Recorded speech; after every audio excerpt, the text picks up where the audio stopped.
İnan ki kardeşler, Hacı Şahinin qəbrinə getdim.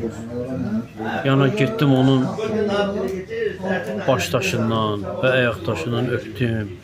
Dizin getdim. Yazdılar ki, belədir, elədir, filandır, bəhməndir, o kimdir, Allahdır, nədir.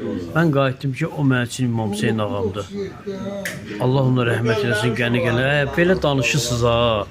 Bir dənə yadda saxlayın ki, sizin alimiz olub.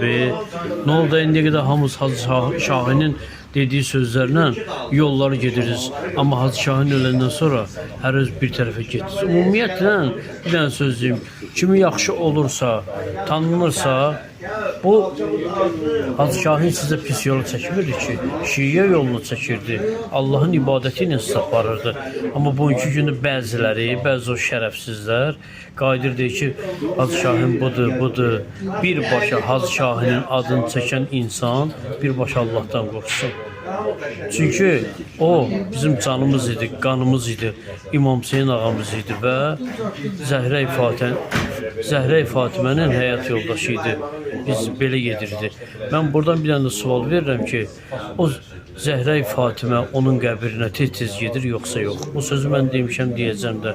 Çünkü birbaşa mənim sevdiyim insan idi. Allah ona qəni rəhmət eləsin. Bütün şəhidlərimizə də Allah rəhmət eləsin. Şəhid anaların qabağında diz çökürəm. O anaların əllərindən öpürəm ki, onlar bugünkü gündə var idi. Siz də bugünkü gündə şəhidlərin şotunu bax Azərbaycanda yaşayırsınız.